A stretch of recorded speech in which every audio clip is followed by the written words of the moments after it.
Hello to you all whenever, wherever. Welcome back to my channel. Today I would like to talk about the heliocentric sidereal astrology, about the configurations or choreographies that we see during the time from the 3rd to around the 6th of August. Yeah, so it's like 6 7 and it may start on the 2nd, so it's really it's flowing, right? So, and it's a continuation of what we had earlier this year, and in March started, and with the energies we had throughout July, with all this grand trine energy that is now also proceeding, if you want. I have prepared a chart and I will try to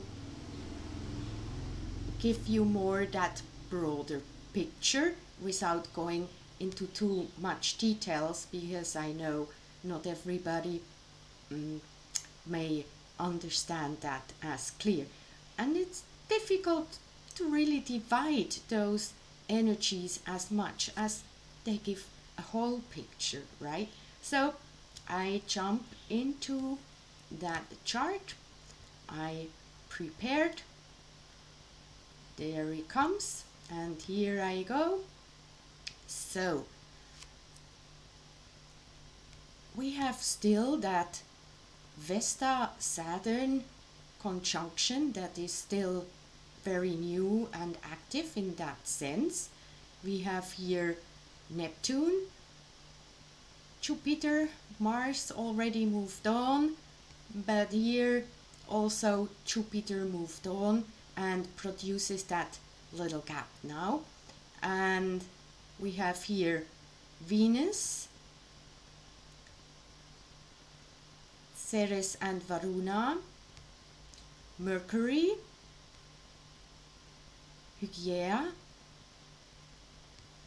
and here I forgot to highlight that this red line here coming from all these highlights here go directly to Chariklo. So that's an indicator. It's all about the self, that space of where we feel safe and secure. So that also can mean like retreats and things like that, yeah, or places where you go to plan something in this more earthly perspective, yeah, or to practice something. But let us stick with the more self-related topics. So, as I said here, putting pieces together that were maybe separate or not seen. Yeah, that's a theme here in this location. And here is Vesta and Saturn. It's how we structure within self, and our loyalty, our devotion, how we commit and mature. And that in a grand trine here with Venus, the heart, but the values and what we perceive as being beautiful or artistic. Mercury, the communication, the collaboration, and how we communicate inside, yeah, where we give that flow to, or that little push, and so okay, now we do this, now we do that within, so that the information can go where we want it to go and in the way we want it to go. We have the hygiene. This one here is like a shape-shifting energy, or letting go of the old skin and take on a new one, but with clarity and purity. Yeah, so we have to know what we are doing. The green one here, the finger of God, with Juno, the one-to-one relationships, or relating,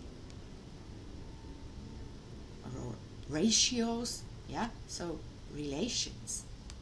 And Pholus, it's about the self-mastery and knowing what we give to what, or what we take on from whom. So it's a discerning energy, and that's also with Chariklo here. That is the focal point, but or the release point, so that we can come to here. So it's this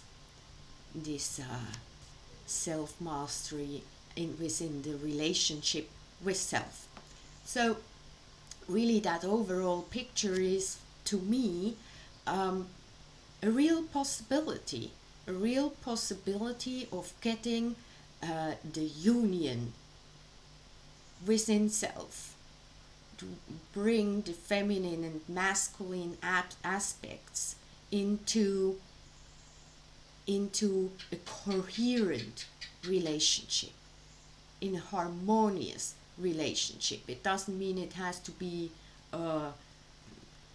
it's just it's a going together and work together kind of energy, and bring the soul and the word, the action and the vision in unity, and that produces magic, or that is magic. And so it's really what we nourish, and what we really go to focus on and practice and bring into self. And from there, from this choice point, or even to perceive that choice, is what will bring us to the perception of self. And when we know self, when we perceive ourself as who we are and what we are, we automatically bring that also to the recognition of the other as being the same.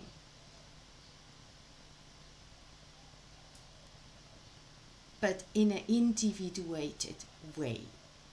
Yeah? I'm not you and you are not me, and yet we are the same and connected. But we are all different expressions of that same, of that whole, or whatever name we want to give to that. And that's the gift we can have when we open ourselves to that. And you see here, Pholus is so close to that galactic center. It's really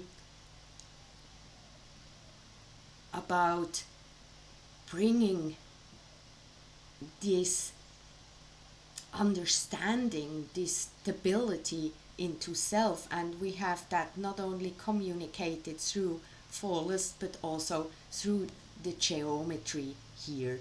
It's very stable, it's harmonious, it's self-fulfilling, it has a lot of idealism and creativity involved. And here that we have this kind of little bit open of the grand trine can also indicate this spiraling evolutionary possibility that we have. It's not closed, no, it opens up for some action, for to become spiraling with the right foundation. Yeah, and that is not only indicated here by Neptune's and Jupiter's placement, but also with that grand trine here that I was just before talking about, including that finger of gold, that yod. And remember, it all comes from inside out, and that's from where we reflect out and can become that lighthouse for everybody to see and to connect and to work with. Yeah, so because when we get that self together in its various pieces and make it one and whole, then we also bring that to the outside. And when we all go from there, we also don't need to blame anymore, because we know we are all practicing.